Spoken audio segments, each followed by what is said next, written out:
So now once the bolts are out, pull it toward you, front of the vehicle.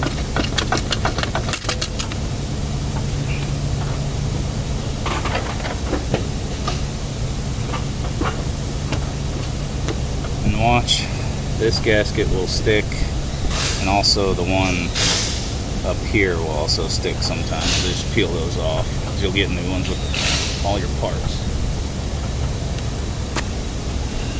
Next, we're going to work on the serpentine belt here. So loosen the 3 bolts on the water pump pulley first while the belt is still on.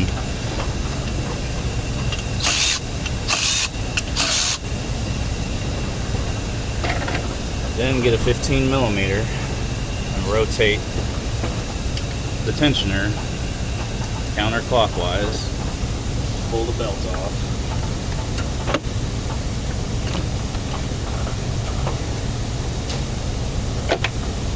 Now you can remove the 3 bolts on the water pump pulley all the way.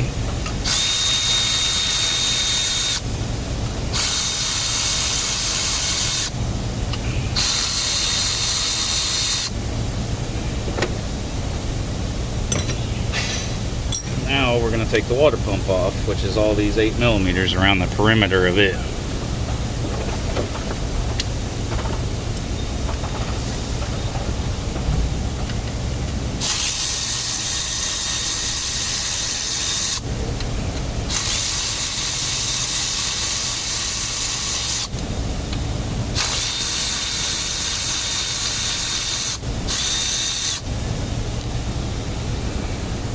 There should be 9 of those. Once you get all those off, you're going to take a prying utensil right about here. Pull towards you once again.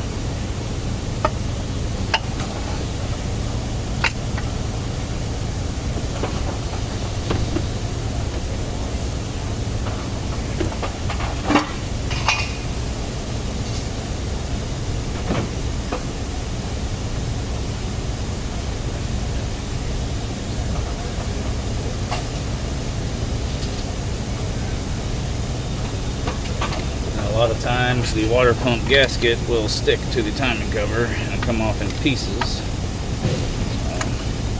I'll clean this up later.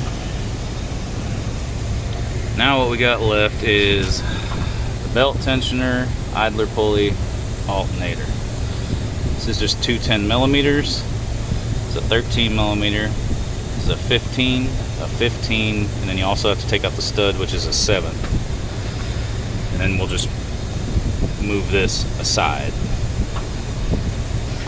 Alright, now all we have left pulley wise in the way is the crank pulley.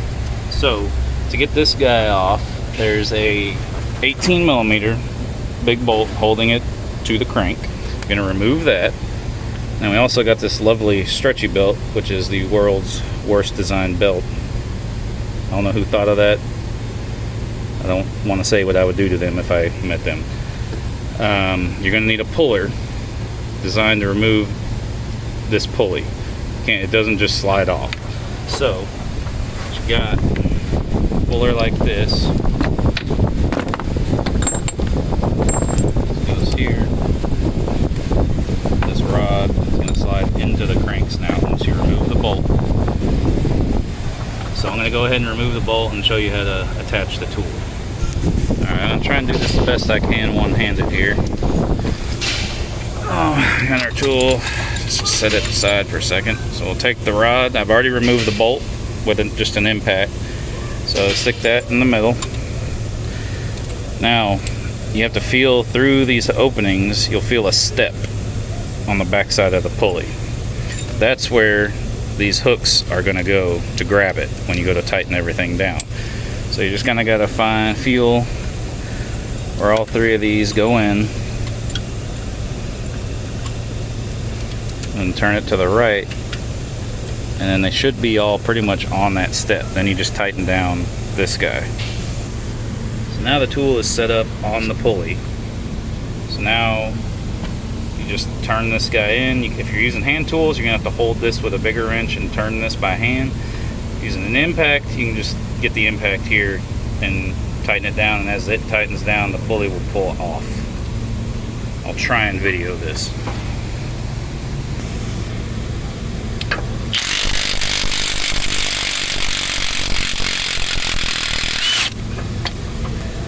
go. Okay, with that out of the way, we have this one plug here. As the same as the top ones. You pull the white out, squeeze it, pull, and then there's good old Christmas trees, really in bad spots. There, a couple up the way, you'll see. And then we have this auxiliary pump that's in the way. You'll unplug it. You can feel the white clip on the back, just like the one down there. Pull it back, squeeze, pull. Then I push the pump through this rubber piece so it's out of this, so you can get to these 3 10mm and get this bracket out of the way. Alright, so with that bracket and pump, just kind of push the pump out of the way. The bracket comes off and you follow the wire where the Christmas trees are. Now, get to the real frustrating part. This battery cable that runs across the bottom of the timing cover. There's one 10mm stud right about here that you got to feel for. The nut, no big problem to get off. Problem is there's no play at all in this. So you gotta get creative with how you get the 10mm stud out of the cover. I normally grab it and pull it up as high as possible and slip the ratchet in underneath. And that normally does the trick, but you will wrestle with it. There's no way around it.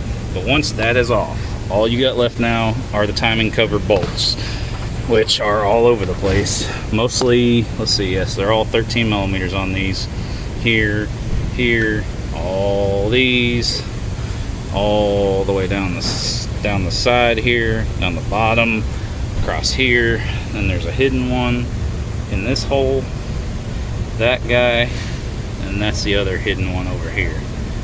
All 13mm.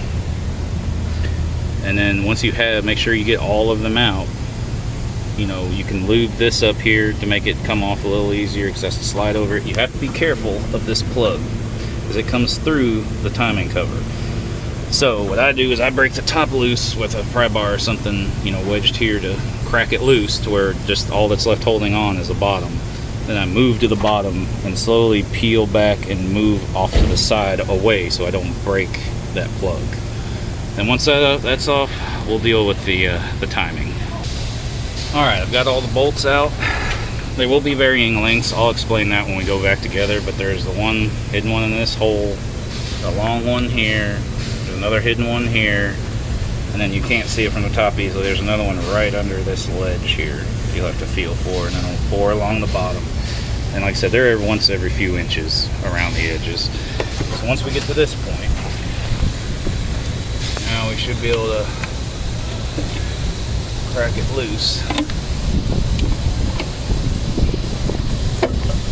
like so. Now we've got the majority of the upper half loose.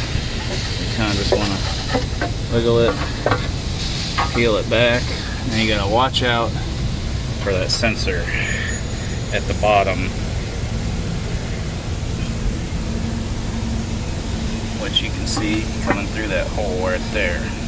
So you're gonna kind of push in on the plastic connector while you pull out around the edge of the timing cover. It's okay if it does break, you can fix it, but it's easier if you don't.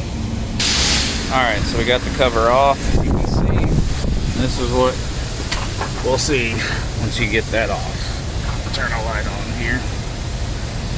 So here's our good old phasers that rattle on the cold start right here. These 4 guys, their chains. These later designs have 1 chain per bank, so there's 2 chains. The older ones only had 1 chain, primary chain, connecting everything. So these are a little more complicated. Once taking it apart is not super hard. Getting it back together and making sure you have the slack of the chain in the right place, that's the hard part. So that when you start it, it doesn't slip and jump time on you. You can be back in this situation again. So for these 4 bolts here, you need a Torx Plus 55. And then there's also some special tools. So here's the special tool you're going to need. This is a Matco brand. They have others. But these are going to be locking the cams in place. Be used for locking the cams when you go to loosen the bolts and line everything back up in the right spot. Alright, so before we use those special tools, we've got to line everything up before we take anything apart. So I put the crank bolt back in. It's an 18 millimeter once again. Only rotate clockwise. Turn this light on. So now we're going to rotate this until on these phasers you see that eye mark. That's eye for intake, which this one is the intake cam. So you want that one. It's going to be probably 1 o'clock position. Keep going. And then there's also an E, which will be similar. I'll show you in a second how that works. So now, as we rotate, you also see how there's these flat spots on the 2 cams, on all 4. So you rotate until you're close to those being up, straight up and down. So you can slide the timing tool over them nice and easily. So right now I'm a little off, a little farther, drops down on there. Now those are in the right spot. Same thing on the other side. And there we go. Now those are locked in place.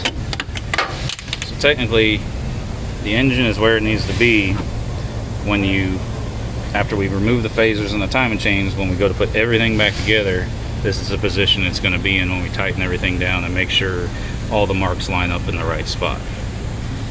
And I always crack these big bolts loose with the chain still on to kind of hold a little tension, because these bolts are extremely tight. You're going to want a nice sized breaker bar or large extended ratchet to crack these loose. I also get a pair of vice grips around one of the cams up against the back side of the head, so when I'm turning, because these will rotate a little bit when you're loosening, so they can't skip or anything. And I'll do that in just a second here. So I'm going to go ahead and just crack them loose now.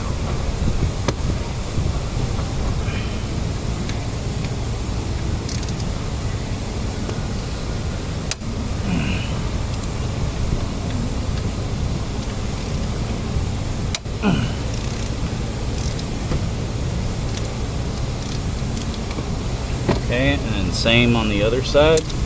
Pull these off. These right in here up against the head. Crack these loose.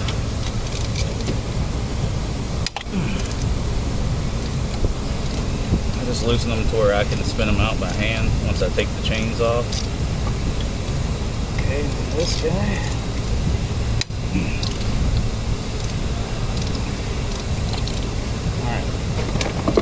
Get rid of this.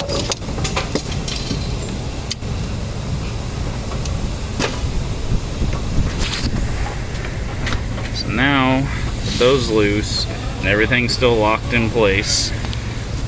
This is the timing chain tensioner for this chain, and the other timing chain tensioner is behind here. Once we remove this stuff, we'll see it for the other side.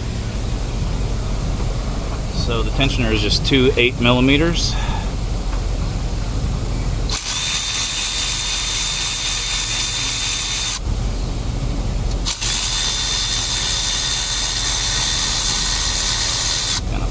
Forward and it'll come out like so.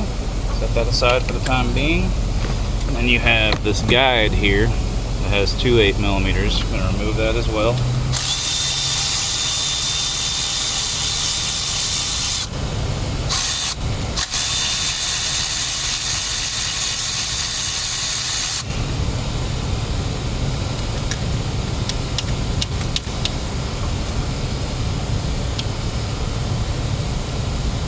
So now we're just trying to find some slack so we can pull the chain off. There we go. Get that in a minute. So now just pull the chain off. Doesn't matter where it is right now. We're going to retime everything. And I'll show you the marks and where they are and how they go when we go back together.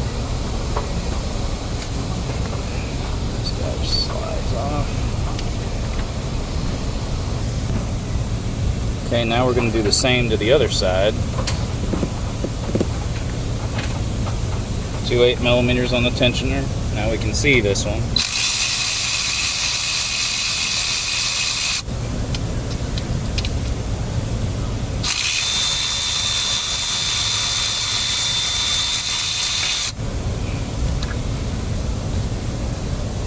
Set this guy to the side for now. Again, we have another guide down here with 2/8.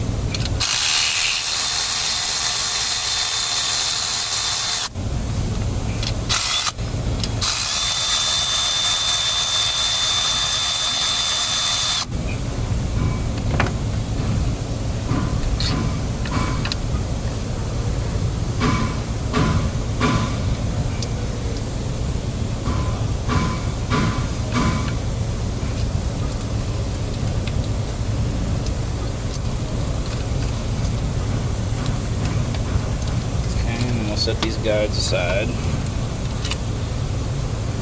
along with the chain.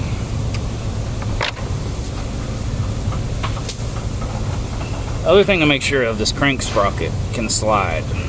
There is a keyway that holds that in place. You want to make sure that's all the way back and on the keyway so it can't move or get bound up. So now we'll just remove the bolts holding the phasers in. Pull them off.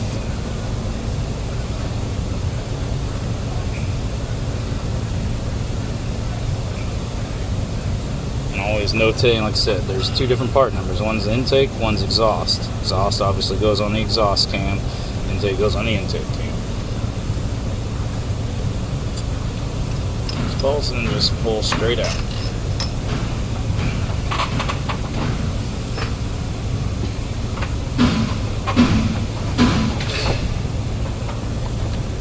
Do the same thing on the other side.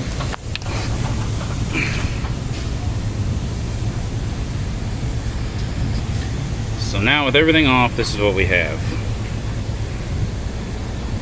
So basically, obviously, we're going to have to clean all the surfaces where the timing cover seals, because of course Ford, in their infinite wisdom, also doesn't use gaskets on very much stuff anymore, so they just use silicone.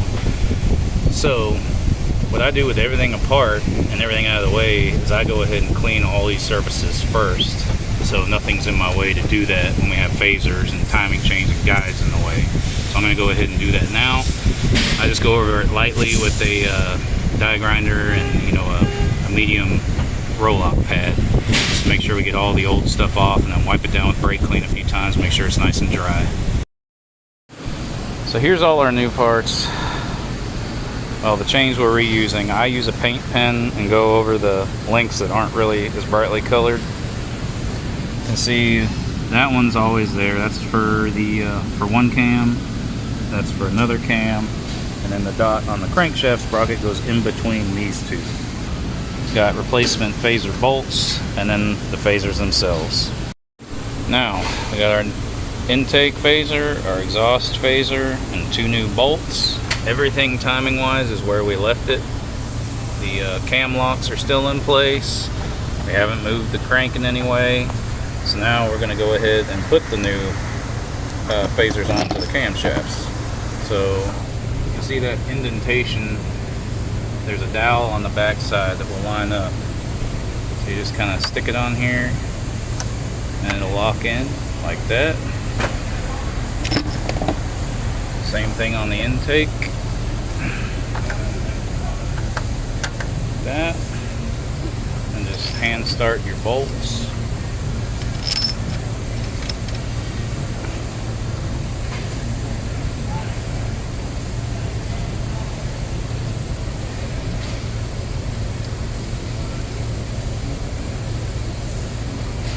Now with them just snug in place, you're going to need a torque wrench to tighten these. I always put a, like I did on the removal, I put a set of vice grips here up against this side of the head, since we're going to be tightening, just to keep them from moving excessively. I tighten these to there's 22 foot-pounds, and then it's 150 degrees. So I have a digital torque wrench, which makes that easy. If you don't, you can mark the bolt and measure the degrees as you turn it, but go ahead and do that next. Oh, and just for reference, when you start this, you're always going to start on the driver's side, which is bank 2, which is the rearward bank, because that chain is behind the other side.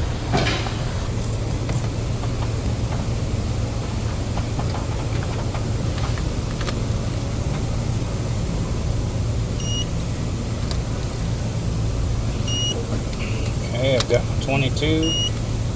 Now I'm going to change it to degrees.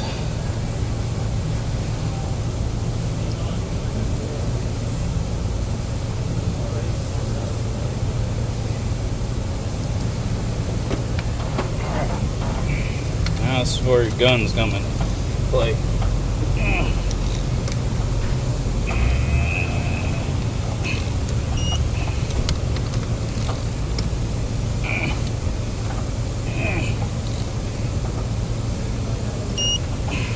Alright. Back those back a little bit so everything flattens out with the holding tool. Alright. That's that side. Now I'm going to repeat that same process for the other side now while you have the torque wrench out. Makes it easier. Alright, so this is what it looks like. All 4 new phasers with new bolts back on and torque. 22 foot-pounds and 150 degrees of rotation. So now we can start by putting the chain back on the driver's side, or bank 2. Like I said, I mark the old chain. You'll see the old marks. That one's always yellow, but the other 2 are harder to see. They're just darker colored links. I always use a paint pen just to highlight them so I can see them easier when I'm putting everything back together. So once you get those, set this on here. I'll show you the marks on the cams here. As you can see, got a mark there with that one, which is his intake. So then we come to the exhaust cam, set it on the same mark. Just kind of gently, loosely install this in here for the time being so we can get everything just resting in place. So then we have the same mark here.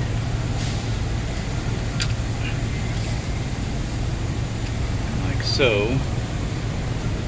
Then we got a mark there, and there, and then the one at the bottom is more difficult to see. Let's see if I can turn the light on and get you a better shot. Yeah, the double link at the bottom. When you see that dot on the crank sprocket, that has to go in the middle of the 2 marked links. I'm trying to do all this one-handed, so now I loosely set this guide back over here.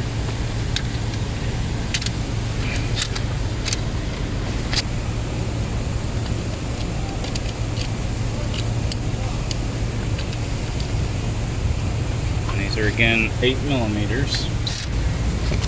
We're not worried about the crank at just this moment right now. We're just trying to get everything set in here.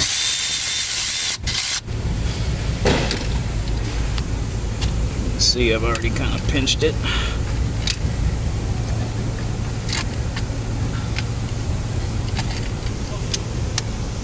Go.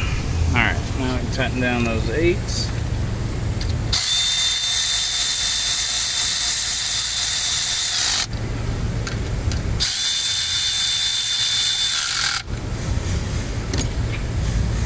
Let's see where our crank is. If it's close or if we're going to have to maneuver it. So, looks like it's close, but it's not quite. We're going to have to rotate the crank just a little bit to get that to fall into place in the right spot. So all I did is rotate the crankshaft a tiny bit counterclockwise, just to line the mark up with the double mark on the chain. So now it should be in the middle. So now I'm going to hold tension and rotate it back clockwise to rotate that. And it'll take a little playing back and forth, Once you get that dot in the middle of the two marked teeth, that means your crank is right, intake cam is right, exhaust cam is right, and you just want to make sure you don't have excessive slack on this back side right here, because that's what will make it jump. So you want all your slack on this side where the tensioner is pushing. So don't go too far, it'll slip, but right about here is right where you can't really move it. So now we're going to have to depress our tensioner and lock it to where we can reuse it, which is simply putting this in a vise or a pair of pliers, large, channel locks or something. There's this little guy right here. You just squeeze those together with some needle nose and then push this back in, and then insert a locking pin through this hole until it goes through that bottom hole, and then that locks this all the way back. So this is what a reset tensioner looks like, where the plunger is all the way back in and that pin is holding the force back. So now we can lightly, start this in there and put the other half of our guide here.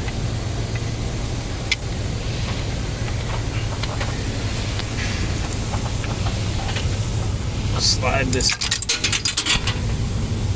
Okay, and now before I was so rudely interrupted by dropping that, we're back where we were.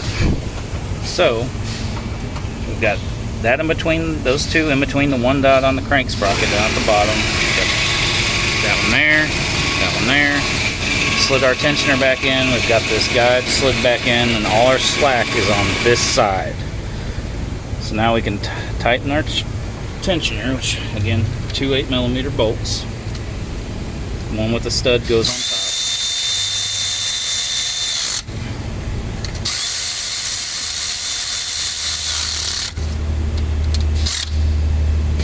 top. Now we're here. I always like to hold my finger kind of down here to hold it to make sure it doesn't slip again. And now you just pull the grenade pin.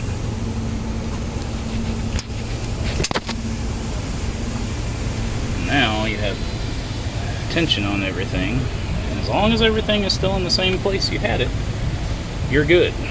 And you just do the exact same thing on the other side. So now we continue the same lineup procedure as the other side.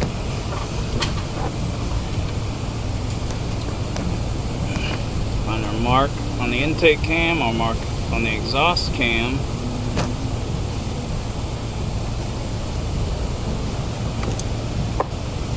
Around the bottom here.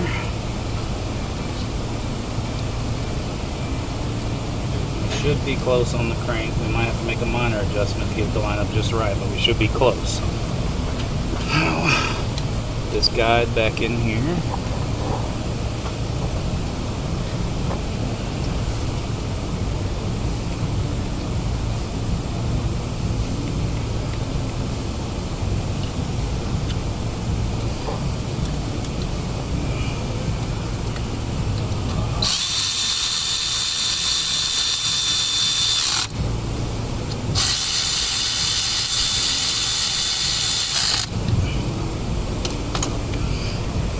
I've got to depress and lock in our other tensioner.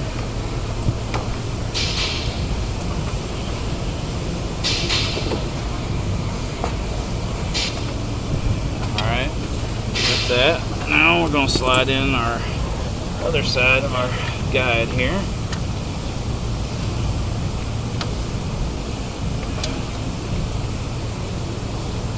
Sometimes this can take a little bit of playing with the chain as well.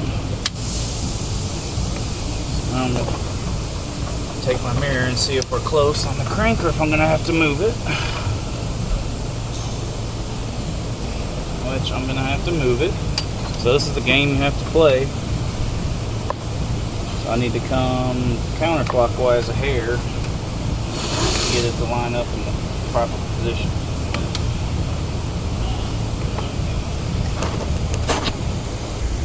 Alright, after messing with that for a little bit, I got everything lined up as it should be. Cam, both chains, and have the mark splitting them. front and the rear chain. So now rotate it slightly clockwise. That way it makes the tensioner come out a little bit and put a little more tension on it. So right now, timing is set. From here on out, it's putting the entire, everything on the outside back on.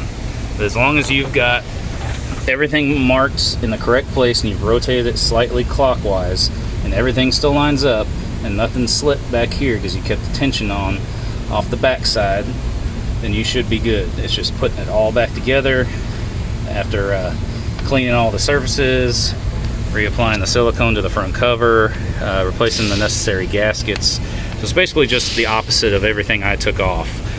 If you have any questions, leave some in the comments down below. Please give me a like or subscribe. I'm going to be doing videos on a lot of this common Ford issues that I see a lot of, which is mainly this.